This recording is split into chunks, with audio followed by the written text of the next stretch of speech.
as well. Like you're Exactly. So as I'm duty bound by the state of California, I need to let you know that I'm recording you via video. I'm assuming you consent to this, Jeffrey.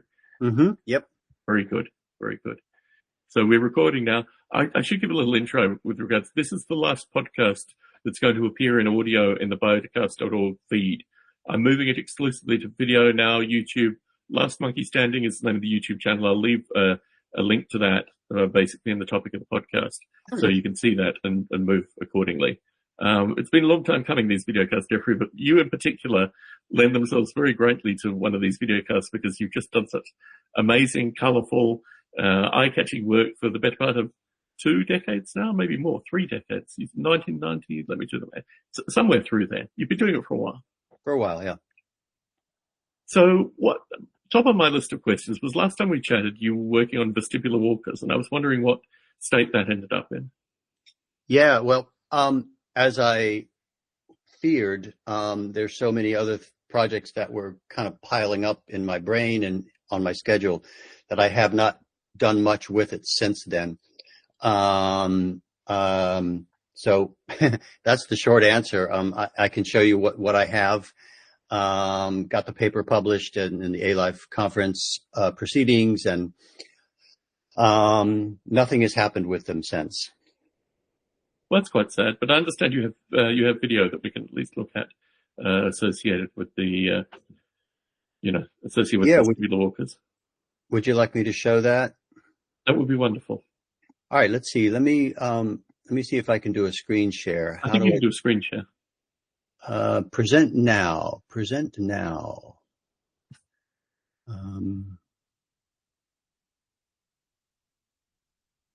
Window. Okay. How do I share? It should be the dots at the bottom. Oh no, it might be the little arrow thing. Yep, you've got it. Perfect. Okay, I don't know what that means. That means you're in a window, in a window, in a window, in a window. There we go. Oh, wow. Okay, so you can see that. Perfectly. And let's see if we can pick up this guy. Yeah, so here I'm picking it up. Randall physics. Yeah, this shows you that it's made out of a bunch of tetrahedra, 5 tetrahedra, in fact, where each tetrahedron is composed of 6 springs. Oh, let's try this again. Okay, good. You're walking. Oh, don't fall. Let's start this one over again. See, these creatures are rather delicate because they are doing something rather difficult, which is they have evolved from a population of creatures that are made of these springs and balls connected up in such a way that the springs act like muscles. And those muscles are changing their lengths according to sine waves. And there are lots and lots of these springs in this creature that all had to evolve their parameters, the frequencies and the phases of those sine wave oscillations in the spring length, changing according to these parameters. That's called the central pattern generator. And this is one of the creatures that evolved from that to be able to approach this red ball in real time. Very cool. So how much, how do they evolve? What's the speed of evolution basically associated with these walkers? This is one that you've calculated a little earlier, I'm assuming. Well, let's try something. Let's see. I'm going to just have one tetrahedron. Now, this one tetrahedron, let's do a triped. So tripedal locomotion means that there's no pressure to walk on 2 points. 3 points is acceptable. And this one is a pre-evolved one, and its motions are such that it will follow this ball. But if we try to evolve a new population, so what you're seeing here is a population size of 100, and they start off randomly, and we're very quickly scrolling through many different tests, right, yes, for the genetic algorithm to run. and it's basically running. And up here in the top left, you can see a window. It's going to take a while for this graph to show what's happening, which is these different components of the fitness function are changing over time, and eventually it will reach a point where it's good at following the ball. That's very cool. In terms of the landscape, have you tried doing it with undulating landscape or anything like that to see if that's differently? I don't have it here, but I do have an undulating landscape, and I was very excited to see that it was working, actually. Oh, yeah. No, definitely.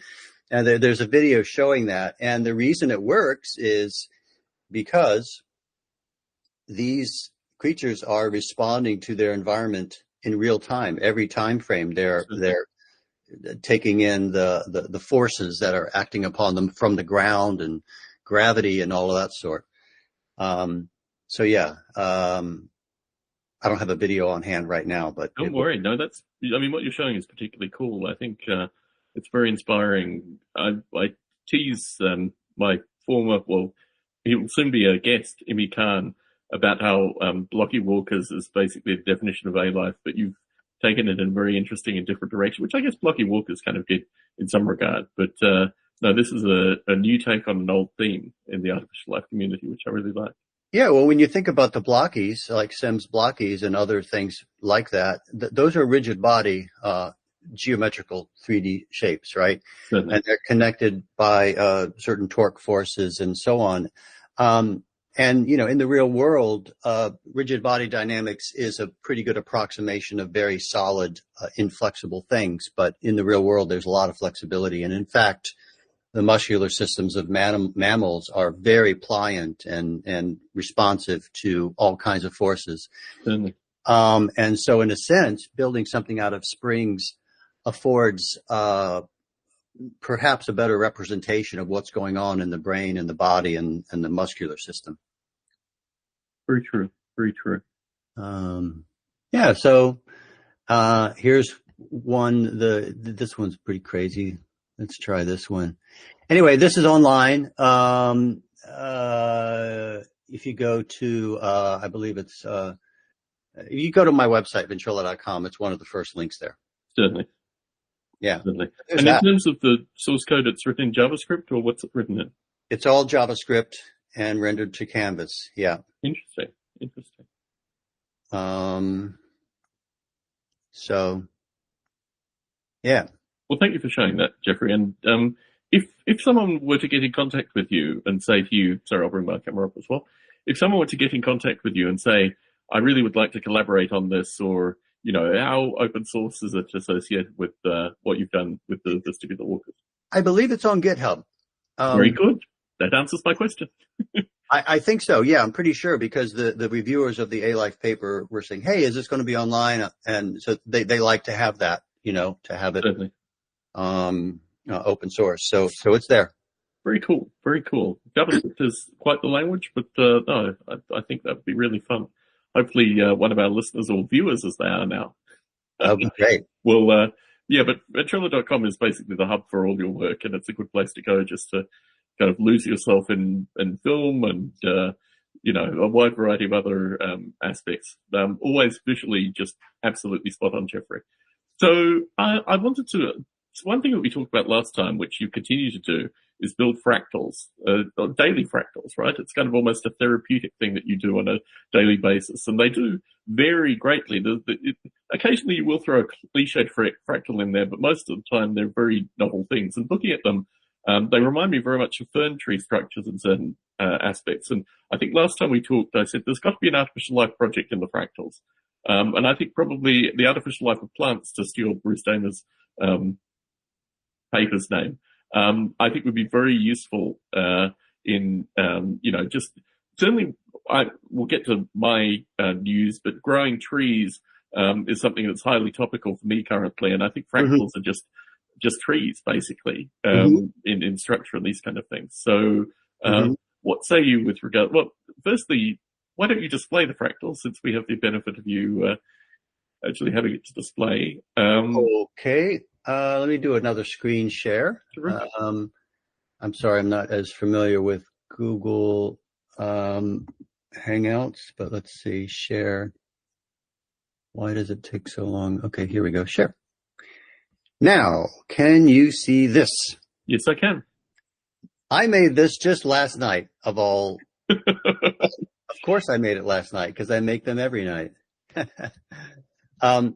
This is a fractal curve. So normally, this is evolved with a genetic algorithm.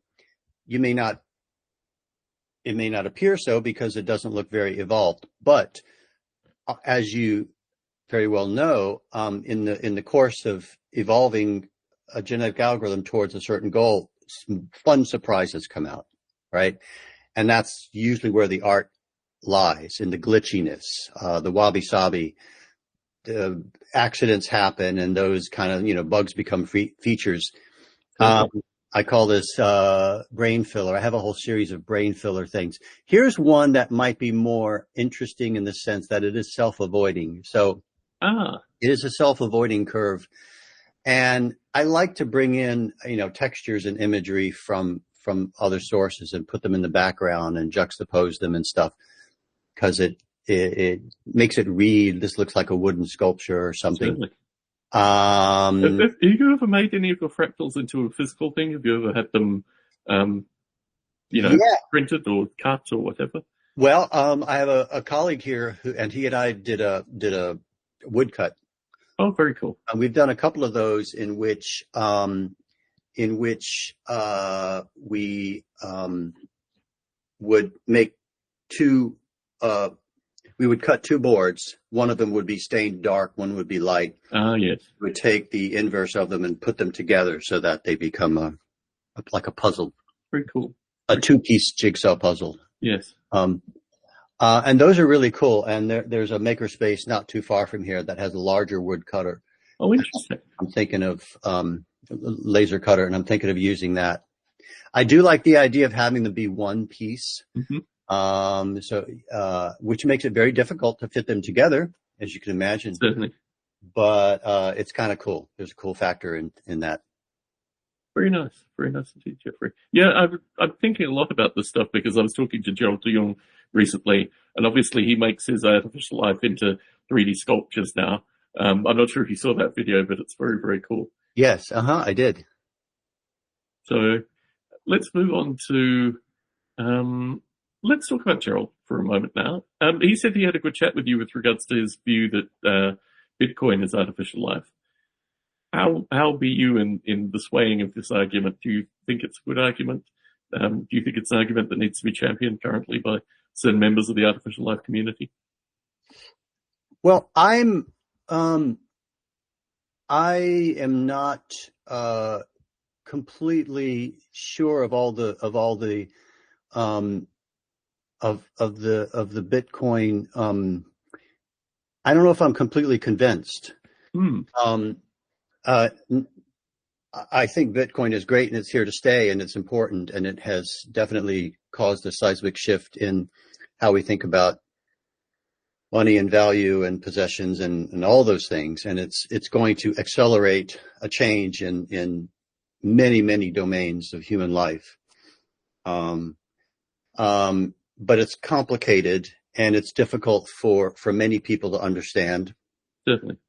It lacks some of the affordances that we rely on to understand systems that we want to incorporate in our lives. So that's a difficult question, really. I mean, that's a very good way of actually putting the problem associated with it.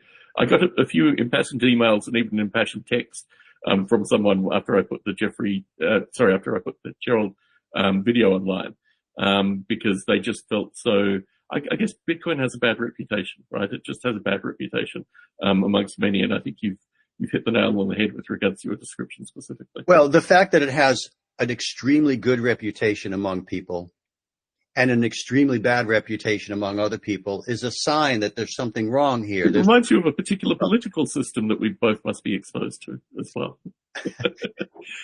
So I mean, part of the problem is just getting through this cloud of opinions and culture collisions. Certainly. That's part of the problem. And once you get through that, then it's like, okay, what are we seeing here? And then that is difficult in itself because it's just so technically complicated. Certainly. What I enjoyed with Gerald's discussion was that he had components like inertia and other things to describe it. And I think certainly, although it was 6 a.m. for me, so I was I was sipping my first coffee with him. It seemed remarkably convincing to me, and obviously relatively well thought out as well. It's interesting that he's never submitted it to enough. Well, the Artificial Life Conference apparently just rejects papers on Bitcoin out of hand. But I'm teasing. They probably won't if it's written by Gerald, then perhaps it would be a different thing. But yeah, it does strike me that the idea. I mean, you in particular, your artificial life is so visually interesting. It's so visually sticky. It basically brings people into the artificial life train of thinking anyway. The idea that rather than being visually sticky, it was financially sustainingly sticky, and that's what kind of continued it on, resonated very heavily with me, associated with the potential to think of it. And I think also if it is artificial life and it does exist the way it exists, there's an important symbiotic relationship between humans and it, which you have noted as well. And I think that's an interesting juxtaposition of synthetic life doing something and humans doing something. And in fact, the synthetic life actually does it slightly better than the humans tend to do it. It's an interesting kind of compare and contrast when talking about. There are many different layers to this thing, which is why I wanted to have a chance to chat with you about it. Yeah, I mean, I've had quite a few exchanges with Gerald about it, and he has a lot of really interesting metaphors, the lichen and all of those things. They're very interesting metaphors, and I'd like to hear more about that. I'd like to either get a better sense of how all of those metaphors fit together into a story that makes sense in itself, and also how it relates to the real world of people exchanging information and money and so on. And that I haven't quite got that connection yet. So I think I need to hear a bit more. Certainly. I thought there were aspects of that in my conversation with him, but I can't remember exactly in terms of the interaction. But yeah, I think there are a lot of nuances here, and you're right to be skeptical. And I think it's certainly something that Gerald is effectively retired now. He's reached that place in his life which I think we all aspire to in some regard, where all he does is fun stuff currently. So I'm very receptive to any wisdom, because I'm certainly very much caught up in the rat race. Working in tech, you're just constantly caught up in the rat race. So this idea that there is potentially one method. I'm surrounded by paper, and I'm also surrounded by lead. And these are two things that I've filled my life with. The paper is surrounding me here. The lead is in little boxes kind of squirreled away through the house. And I've realized every 4 years I could sell some of my books. I haven't yet done that. I could sell some of my lead. I haven't yet done that. And if you can weather something for 4 years, then there's probably sustainability just in the concept of Bitcoin, which I thought was quite interesting. I never really heard that take on it before. But it certainly left me thinking, well, do I buy yen or do I buy Bitcoin here? Like, what is the better investment? Certainly lead and paper, mixed feelings about lead and paper. But ironically, I buy occasionally little comic books when I'm in particularly comic book stores in Berkeley and things like that. I kind of squirrel them away in my library. I started pulling them out of my library and actually looking them up on eBay, associated with what they were worth. I realized that I'm sitting on a small fortune worth of just 20-odd comic books that I've picked up over the past 20 years. So it made me realize that this notion of commodity and finding commodity in things. I'm not sure if you saw the videos that I did of the rings that I had that came up after, because I talked about the rings in the discussion with Gerald, and I found 3 central rings, and firstly described them in one way, and then went back and realized that actually the one that was a Viking ring could be anywhere from, it had a far greater kind of span of age in it, basically, than I had attributed to it. So yeah, it was a conversation that left me moving in a variety of different directions. But certainly, I think he's, Gerald is well worth his time in terms of actually interacting with him.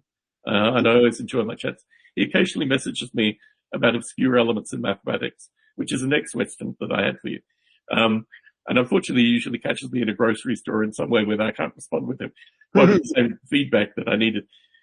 Your work specifically around number theory and mathematics always fascinated me. I have one of your books that you wrote early on about that kind of playful fashion associated with number theory and mathematics. Have you done anything more on that since probably we last spoke about it maybe 10 years ago? I'm not sure.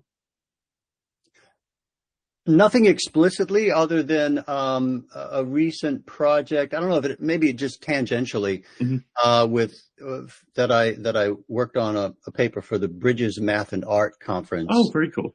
And that'll be happening in Virginia. I'll be going there and presenting in August. And I came up with a way of creating polyhedral geometry with particle systems that fall into place using forces. So it's kind of like molecular engineering in this sense. And it doesn't connect to number theory, except that I have these questions in my head as to why is it when you put 12 particles in a system, the Thomson problem, which is a way of describing how electrons form around a unit sphere and come up with equidistant vertices. Why does it make an icosahedron and not something else? And why does 13? So I think, I don't know if there's a fundamental difference between 12 and 13 as far as a highly composite number and a prime number creating a polyhedral symmetry or not, but that sort of smells like number theory. It does. That's about as far as I've gotten. Interesting. Yeah. Yes, I've always thought about the nature between 12 points and 13 points is very, very different, and the force vectors are all out of whack for 13 points, whereas they're all perfect for 12 points. I have 12-sided dice that I look at periodically and just think, they are the perfect dice, basically. I sometimes think about, we evolved from mammals that have five, there's a name for this, where we have 5 digits here and 5 digits there. And certainly. I don't know, it started way, way back in amphibians or fish even. I don't know when this 5 thing started. Yes. But it stuck with throughout evolution. And of course, we with our human culture and our brains take these 2 5s and make a 10, and our number system is 10 based. Yes. If we had 6 fingers, we might have a 12 based system, which is a highly composite number, and it's a very useful number in many ways. And I don't know how. I'd like to imagine what would our culture look like if we had a 12 based system. We obviously have 12. Ironically, we did have a 12-based system. That was the previous system in terms of inches to feet and this kind of stuff. So we did live in a 12-based system at one time. No, you're right. We do have 12. There's 12 everywhere, the face of a clock and so on. Without question. But anyway, I'm fascinated with 12, not just in terms of number theory, but in terms of human culture and how we've adapted to these number systems. Certainly, months of the year. Yes, there are a number of 12s out there. So very good, very good. So I've been having an ongoing discussion with Dr. Tim Taylor, who will be appearing on a future videocast.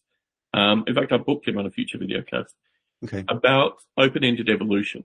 And my perspective of open-ended evolution is that it occurs in a variety of different computer applications already. You just need to keep your eyes open and look for increasing length chains, ideally, increasing complexity, things which, resolve around, finding fitness functions and resolving the complexity. There's more, more genes are needed, so to speak, they can be added accordingly. I used to write antiviral software for the Australian government back in the early to mid 90s. And they were dealing with a particular class of computer virus where the virus would inject random noise into its DNA, for want of a better term. When it didn't run, it didn't run. When it ran, it continued to run.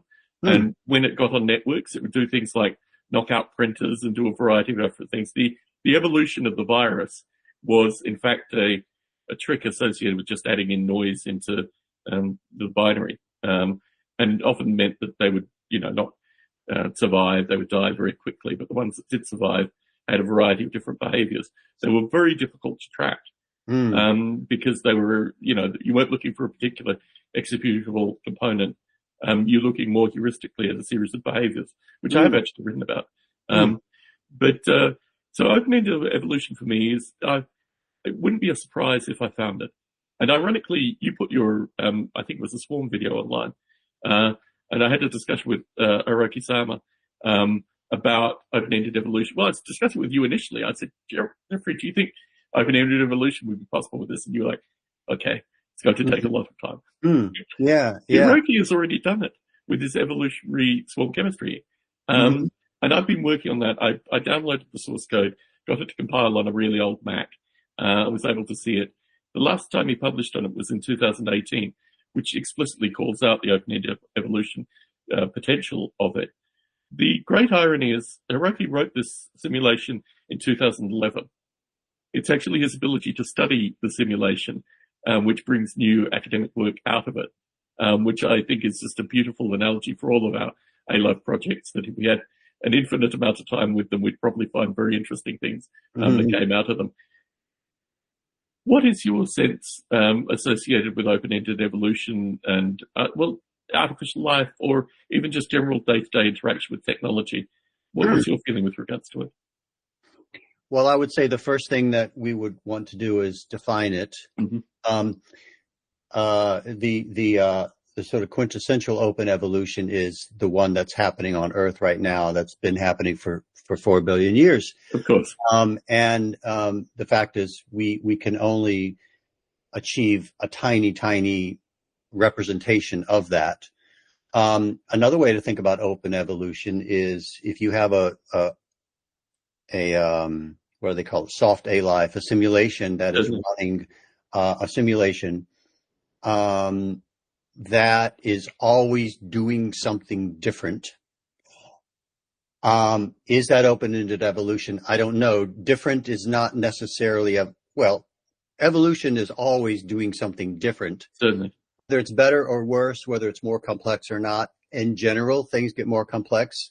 I suppose you could have a complexity measurement. So if you have that's my thinking as well. Yeah, definitely. Becoming more and more complex, even if you're not looking at what the goals are, what the ambitions, whether there's any communication going on.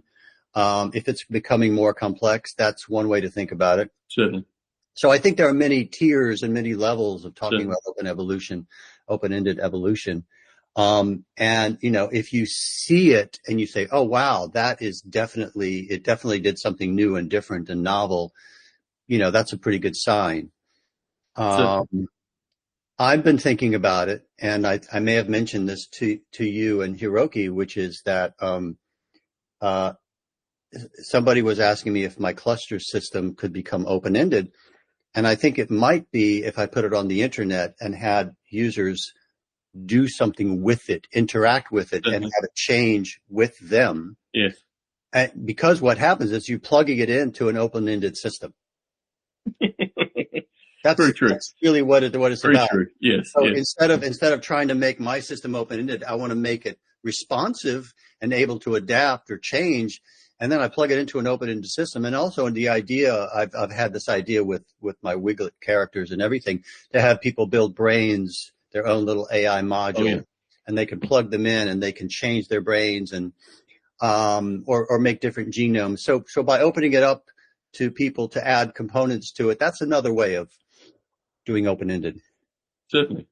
I mean, ApeScript, which I wrote probably 14, maybe 16 years ago, is an example of that as well. With the notion that you could use a different cognitive model. You could use any model that you can program in this almost Lua C-like language.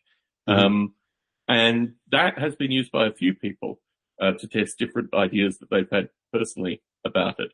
But I think the increasing complexity, which in many cases means increasing size as well, although there are very large house cats. But I think there's something to say about something that's, changes its size as well as complexity.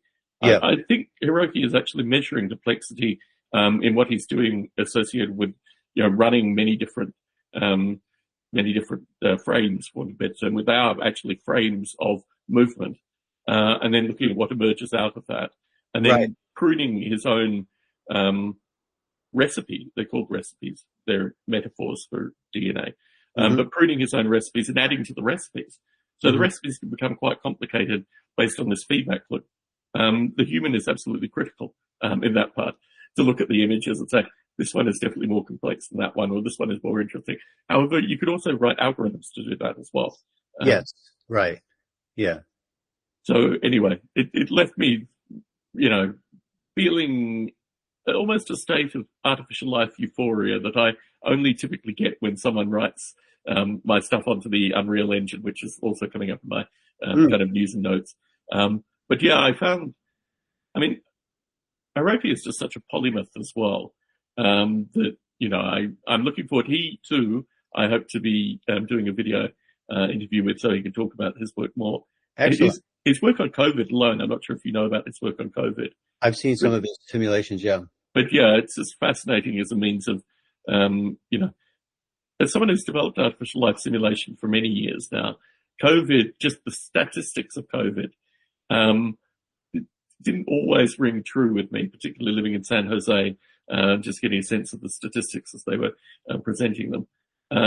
So it is a very interesting question about who's left, who should be responsible for, a bad response associated with COVID. Is it the scientist's response? Is it the politician's response? Is it a systemic issue? Returning to your idea of, you having two competing groups that either really love something or really hate something. And I think it's a very interesting problem to talk about, and I'm looking forward to talking more with Oroki about that. Yeah, I guess I haven't gotten that deep into learning about his COVID work. I should look into that more. It sounds very interesting. He's going to be a fascinating person to talk with. So yes, I met him in Indiana on an A-Life conference years ago, and that's a conference where Larry Yeager was there, also Douglas Hofstadter, and a bunch of other people, and Hiroki, and I was like, wow, this guy's awesome. So yes. He's a great. I mean, he's one of these people, and I've had this conversation with Dr. McCann as well, where when you're in his presence, you just know you're in the presence of wisdom. Like, he just has that demeanor about him, which is very interesting. Many of us don't have that demeanor, unfortunately. But no, it always strikes me. There's a calm nature of the way that he talks and describes things, which is, something to aspire to, I guess. Yeah, very generous.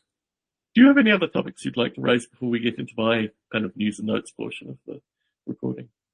What other things were there? Why don't I just show clusters real quick? Oh, yes, that was the last one that you were going to, because we were talking about Oroki stuff, and I thought clusters was a good example. Let's see if I can show this.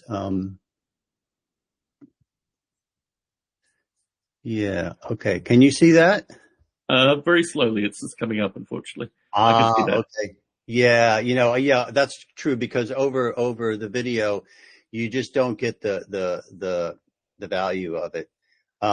But I am recording this so I can provide that video later. Maybe this is not a good thing to show then, since it's hard to see. No, I think it'll be fine. I'm actually remarkably surprised by how good Google Video is at this kind of stuff, although it's throwing to me speaking currently. But my view is that why don't you talk through what you see as the actual creator of the simulation? What's that? What do you see as the creator of the simulation in what we're seeing currently? The value of the simulation? No. Just in terms of, as you were creating the simulation, what was your thought processes associated with what you were trying to visualize? And I have a particular intimacy with regards to my simulation, and I could, look at it and talk about it. But there were a series of kind of things. This is developed. I mean, you've been doing swimming creatures, be they, very small or relatively interesting, for a number of years. How did you come to the idea of visualizing this? Is it just a continuation of Gene Pool and Darwin Pond, or is it something novel that has come out since then? So I guess I've been doing so many different kinds of particle systems, both professionally and not professionally.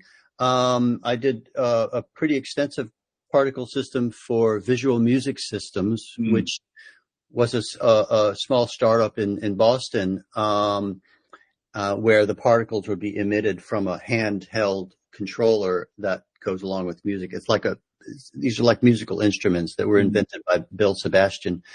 And so after having built many particle systems, I always like to think, how can I cheat physics? What can I do to kind of play around with the physics itself? And so what's happening here is that these particles are moving towards or away from each other, depending on their color.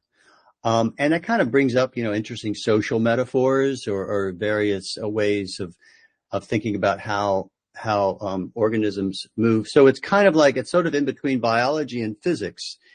And what I guess there are dynamical systems that emerge from this that are very surprising and fun, and they're very sensitive and delicate, and so they can be interrupted by other dynamical systems that come in and swallow them up or break them apart and so on. And as I was tweaking around and coming up with the forces here, I just kept making them more and more interesting without thinking too hard about it. And so that's kind of how it came about. And then I discovered that there's certain, if you play around with it enough, you can find interesting behaviors. Like this one is kind of fun because it sort of pulls apart, and the values that make these work are very sensitive, right? They can be tweaked ever so slightly one way or the other, and this behavior doesn't come out anymore, or a different behavior comes out. This would be something I would like to put out there for people to evolve, so people can vote on them and come up with I think there's some really crazy stuff that can come out of this that we haven't seen yet. Certainly. So there's that. Well, thank you very much, Jeffrey. All right. Yeah. So what's next? So my stuff.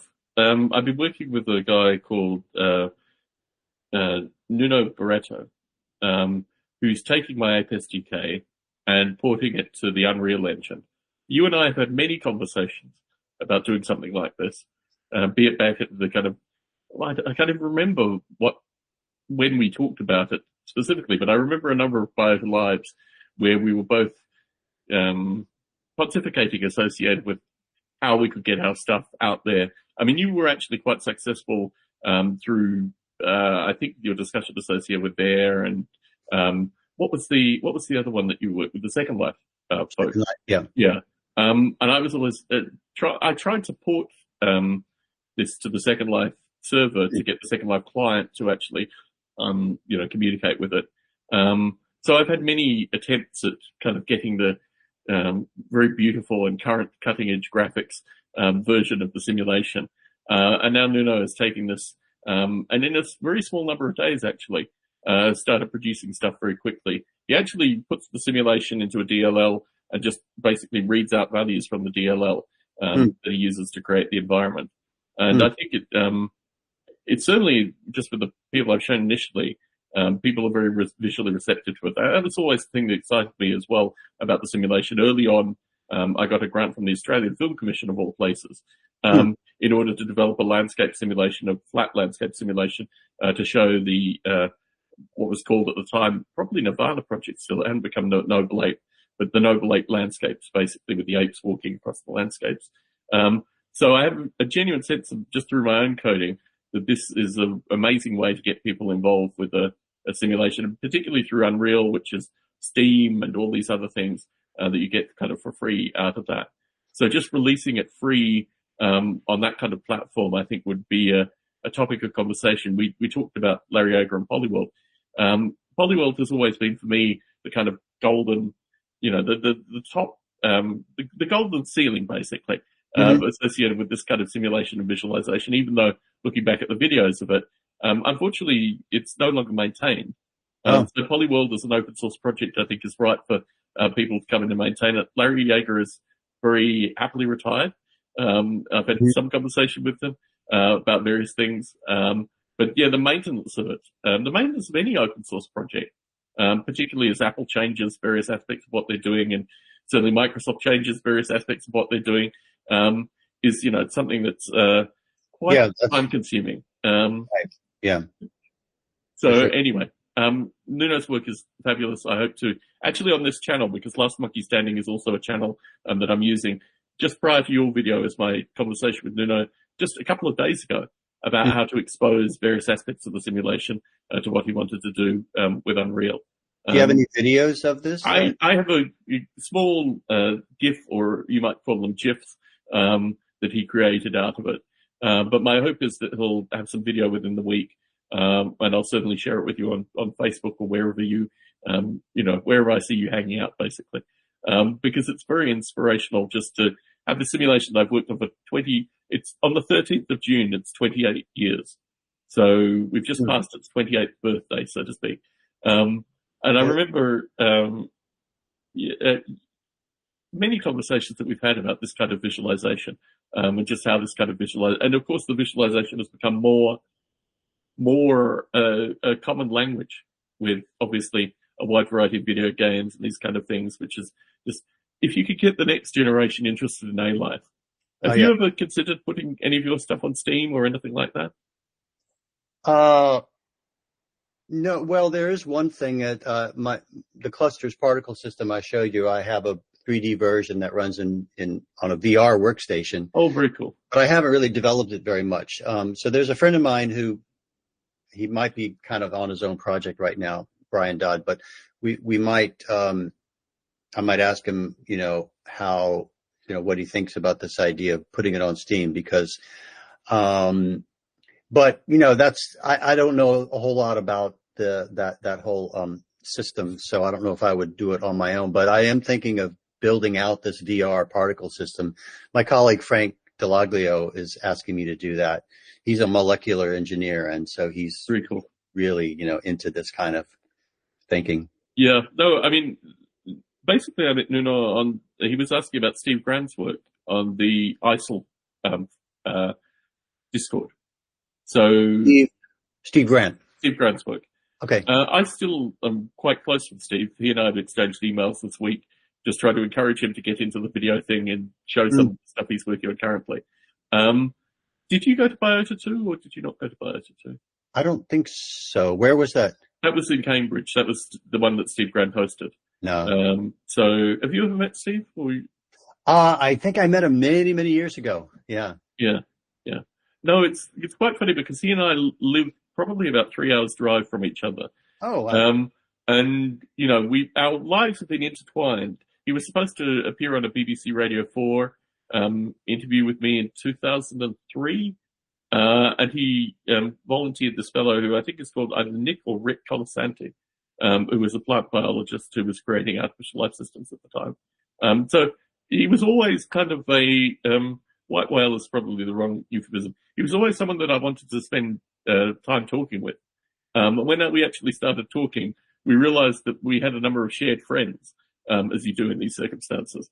And we realized that we had a whole series of, shared perspectives, but he's very much taking his own, line currently. And I want to capture some of that in video. Anyway, Nuno was a Steve Grant fan and came onto the, ISIL, Discord and asked if anyone knew what happened to Steve Grant. Well, I talked to him just at that time last year. I've talked to him this week. So I was able to point him to, I pointed him to a bunch of old Biota lives, both including ones with you on, and one with Steve, and just got, our community. This is actually on my list of things to talk about. Our community doesn't do a very good job of explaining who we are and what we're doing and this kind of stuff. I know you still publish in the A-Life conferences. That's another topic of conversation perhaps for another time. But how do you see, for example, I was working with an academic, introduced her to your work. She then found a video associated with your work in a forum. I don't know if my introduction, the paper that I provided her, which was the gene pool paper from Maciej Komaczynski's book, which I think is just, if if contemporary artificial life scientists, researchers, have not read much of Komachinsky's book, I really do wonder what we're actually doing with regards to the kind of explaining, basically, what the history of this thing is.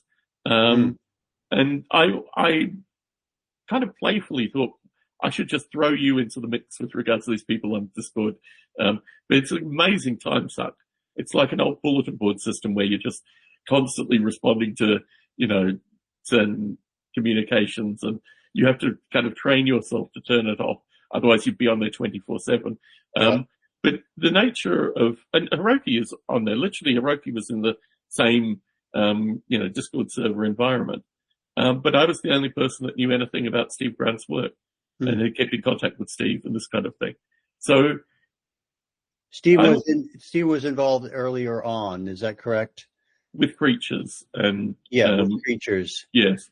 And I think he had a Kickstarter that he did later about a project. Grandroids, yes. Which he's still gotten money. I mean, he basically has. You've got to understand, when you meet Steve Grant fans, they refer to him as a capital S scientist. I've only ever thought of myself as a capital H hobbyist at best. But the devotees, for example, Nuno did his PhD based in large part on his playing of Creatures 3. So there's this interesting relationship with the people that know Steve's work, because Creatures, we've come full circle. We're talking back to why artificial life games are absolutely critical.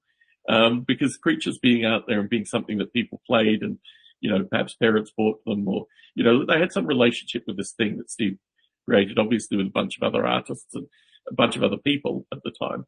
But Steve is kind of the pinnacle of that. So when you meet a Steve Grant devotee, they have a very particular view of who he is, which I think is fascinating. I'd like to meet more Jeffrey Ventrella devotees, actually, which was the sad part of this interaction, was basically papers, videos, and then finally, out of the blue, swim bots were, something worthy of talking about. What is your sense with regards to this? Do we need another Levy book? I guess is my question. Do we need another? Stephen Levy wrote a book called Artificial Life that Larry Yeager was in. So I'm wondering if we need another book like that captures the kind of playful hobbyists as much as it captures the capital S scientists. Well, it's possible. It might also be possible that we need to create another new breakthrough. And I'm not sure if that's. I think there are breakthroughs happening here and there, interesting discoveries and inventions. Here's a question I'll put to you. I think I put it to you the last time we spoke as well. I think artificial life as a growing intellectual entity, Larry Yeager is a good example of this, actually created the petri dish, for want of a better term, actually, for contemporary large language models. Cognitive simulations, neural networks, NEAT and Neuro, which were Stanley, is it Kevin Stanley or Keith Stanley? Keith Stanley. These people developed in the artificial life community things that went on to be OpenAI. There's a very strong movement between Larry Yeager's work and what is in OpenAI. Talking with Dr. Stanley, let's call him Dr. Stanley. It's probably Professor Stanley now, associated with his work is very central in OpenAI, specifically notions of neural network symmetries and asymmetries, and manipulating neural network symmetries and asymmetries. It's just a completely different way of looking at neural networks returning to the brain as being the central piece. So these are people and ideas and things that have moved into, but now you have a new generation of academics, a new generation of PhD students who know nothing about A-Life. You know nothing about the way that you get from Polyworld into ideas of neural network symmetry, into ideas of processing language, into these kind of things. So what say you with regards to our particular responsibility with the all the discussion associated with things like OpenAI currently? One thing that this is reminding me of is the death of Daniel Dennett, which was only a few months ago. Yes, He yes. died. He had become kind of a hero of mine over the years, and his death had created a bunch of articles about him, and Did you ever meet him? What's that? Did you ever meet him? Yes, I did. Yeah. I actually taught a course at Tufts, which is right down the hall from his office, and he was one of the people that approved my course, and so I had one chat with him, and he the course I taught was called The Art of Artificial Life, and it was very appropriate. Right after I graduated from the MIT Media Lab. That was a very heady time, but I had not met him since. But I read his book Back from Bacteria to Bach, which I probably have talked about already, and really blew my mind. And so I'm interested in how perhaps some of the buzz coming from his death might spill over for people learning more about him or about these neo-Darwinist ideas and artificial life, kind of tangentially.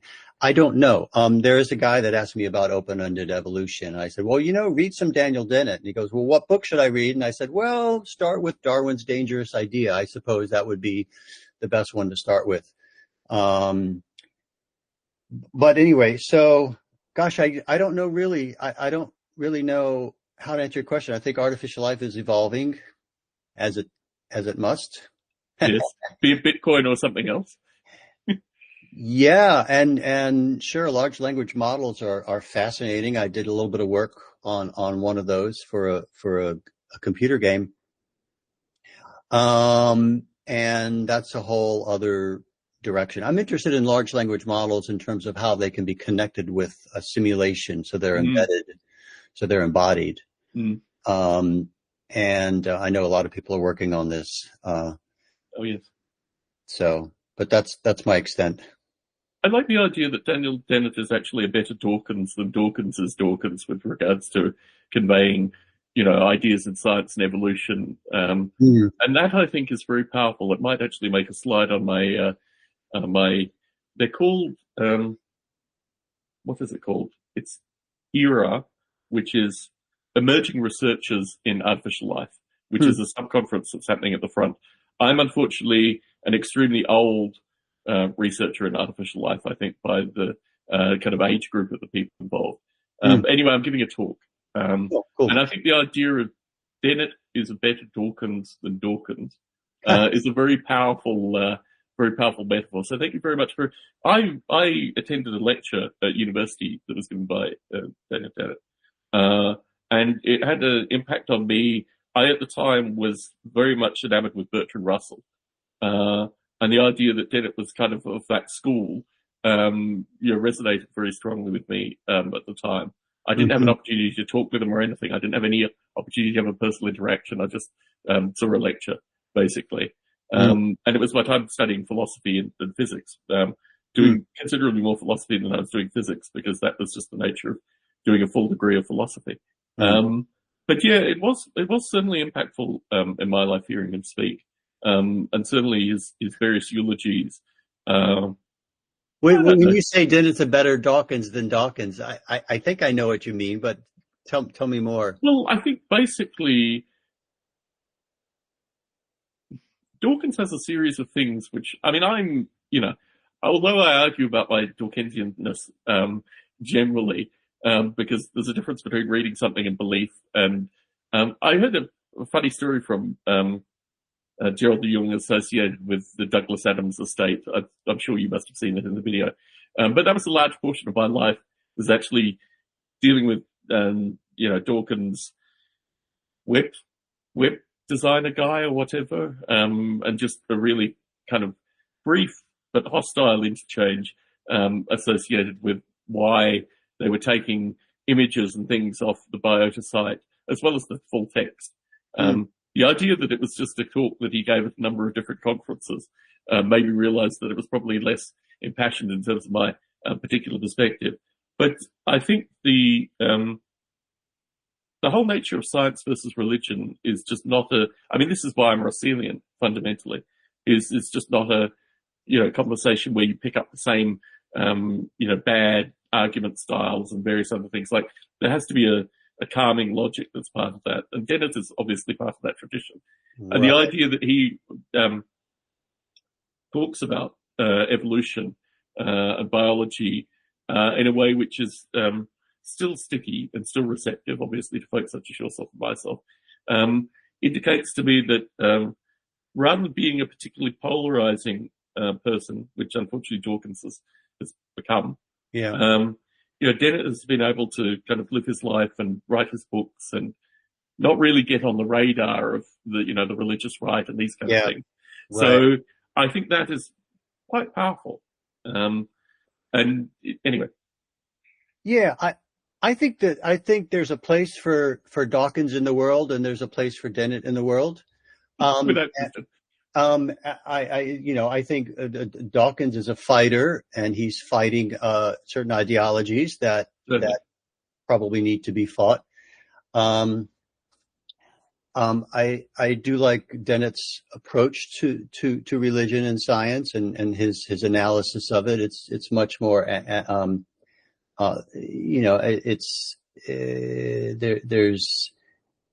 it's not, like you said, it's not combative or argumentative. It's not making a point. It's just making a lot of observations and it's nuanced, right? It's nuanced. It's nuanced, and it's just really fascinating. I think everybody should read what Dennett says about religion. It's fascinating. He's also taken the memetics way out to a whole nother level. Certainly. Well, it was a conversation worth having, basically. Let's just say that, associated with memetics and the whole nature of genes being a story is something that I, reflect on and talk with periodically with people, just in day-to-day life. And I think it's an interesting way, the kind of post-Darwinian stuff as you were discussing, epigenetics fascinates me. I'm not sure if you've spent any quality time with epigenetics, but fascinating factoid, the ratio of men to women, of particularly people who were touched by the Holocaust, but also people who weren't religiously touched by the Holocaust, but were just touched by the Holocaust from living in, parts of Eastern Europe. The statistic is, where I'm from in Australia, there are 2 women to every man, Ashkenazis. The statistic, I think in the UK is that there's, in some areas, like Leeds, for example, there's a ratio of 4 to 1. In South Africa, where one of my second cousins lives, there's a ratio of 7 to 1. So the epigenetics, just in terms of damage, or just in terms of changing the number of boys and girls that are born, is really fascinating.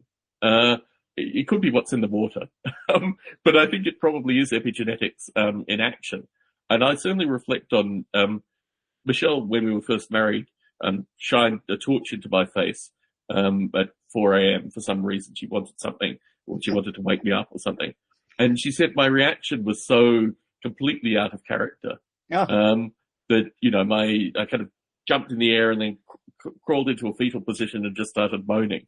And I think that stuff, there has to be something that is conveyed over, because, certainly my father's life and times and his experiences were very much, brutal and really a reflection of the Second World War, as many people who experienced the Second World War have. But there was a particular component associated with his family not being there and, various relatively close relatives that had been killed and died and, a wide variety of kind of ghastly things. And the impact of epigenetics on just the number of boys versus girls, in particular, particular countries, particular communities, has always really stuck with me. And now, I keep finding little factoids, in that. I'm not well read in current epigenetic, literature, but I think it's something that, fascinates me when I kind of pick it up in my, everyday, interactions. How much have you observed with epigenetics? Have you read anything good on epigenetics? I'm not too up on that particular topic, but I have read and thought a lot about, the interactions of genes with environment. And there's a book called From Darwin to Derrida by David Haig, which yes, I know. I started reading that, and I've been kind of reading it little by little over time when I have the brain space to do it. Very complicated book, but really, really, really fascinating. This guy is an expert in how genes, the environment that genes find themselves in, and all of the social interactions between them, and how it reflects the social interactions of animals and people and societies. And it's all reflected. There are mirrors all the way throughout here. And it just goes to show once again that there's no clear delineation between genes and environment, or nurture versus nature. That's an artificial division. And the more people can see how they're intertwined, the better we can solve lots of important problems. So, returning to, it's a very powerful metaphor, I think, and certainly one that writing simulation with epigenetics would be absolutely fascinating. The fact that it favors girls, as I have twin girls currently, also weighs very heavily on my mind. If this is an evolutionary or an evolutionary process, having girls is probably what comes out of this thing. My notes have gone all kinds of backwards associated with what we were going to talk about. Let me just look at this. Talk about unity. I think I basically touched on everything in one way or another. Okay. Aside from the fact that there are these two Discord servers. For a start, Biota on BiotaCast has a Discord server.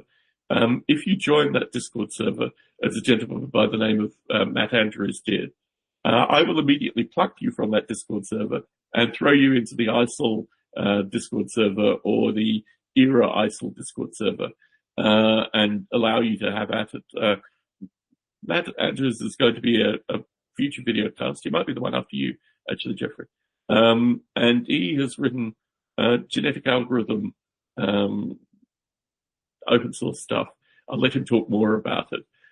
He's in no way connected with academia. He's in no way connected. The reason he got on the Discord server was that he just typed the word artificial life into Facebook and my Biota conversations with artificial life practitioners. He didn't listen to any of the podcasts. He just immediately jumped on the Discord server and posted a large paragraph associated with this work. So it's very interesting how these people become part of it. But my view is to continuously inject them into the ISIL and make sure that they're asking questions and creating disorder, basically. Disorder on the Discord. That's exactly the idea. That's the idea. So if you feel game, Jeffrey, and you have an extra 8 hours a day, or maybe you've already learnt your lessons with regards to forums and things like that, and you already have stringent behaviors like not having it installed on your phone, or just coming to your computer for a small period of time each day, and evaluating what you should type. It would be a pleasure to have you on either the ISIL and the ERA Discord server, or one of the two. Because I think your work is so seminal to artificial life, and just in terms of visualization alone, the matching of kind of art and simulation, Okay, please consider it. I'll take a look. Yeah, and certainly folks like Hiroki are there as well. So it's not like you're not amongst friends. Yeah, basically. What was her name? Have you used Mastodon? I haven't used. No, my view is actually between LinkedIn, Facebook, and Discord, I'm way too connected already. I have literally turned my device off every evening, just in text messages alone. You may have missed this, but I've become, for my, I did a 3-hour-long invigilated programmer exam and then a 2-hour-long meeting with the CEO. But I'm now the CTO of what is it? It's a US EDU social media startup to take on the likes of Discord and Facebook and these kind of things. So my view is that when we get that app out, which hopefully we'll get out in a fall time frame, that will probably be the one that I stick with, even though I don't have an EDU address. Do you have an EDU address, Jeffrey? Okay, we'll need to find ways of getting both of us on that. Oh, EDU. Oh, do I still? I had a bunch of them. That's what I thought. I San thought you Diego. would, if anyone had EDU addresses, it would have been you. Okay, yeah. So yeah. Yeah, they may still be around. I haven't used in a long time. Anyway, so that takes up some of my time. But yeah, I'm actually trying to kill the number of social networking communication sites that I'm on just to live a normal life. Oh, sure. Yeah. I mean, I don't know if I told you, but I was on Twitter. I've quit and then rejoined social media over the years, right? For various reasons. And I was on Twitter, and then it just started falling apart. And there was a cluster of people, really fascinating people that I was following and occasionally chatting with.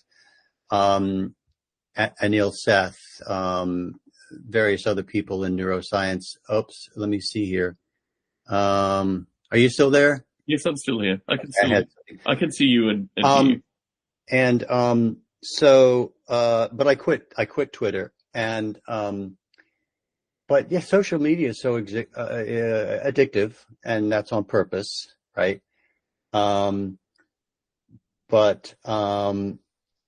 Yeah, I scroll Facebook and Instagram more recently. Interesting. Yeah, your stuff certainly lends itself to Instagram, I would say. They all have their pros and cons. Without question. Yeah. Jeffrey, it's been a pleasure to chat with you. Thank you very much for displaying your stuff. It's always fun to catch up. This is going to be the new medium going forward. So okay. As you develop more beautiful and elaborate things, appreciate that you will have the ability to show them. But thank you very much for chatting with me today, Jeffrey. Thank you, Tom. It was fun. All right. See you soon. Take care. Okay.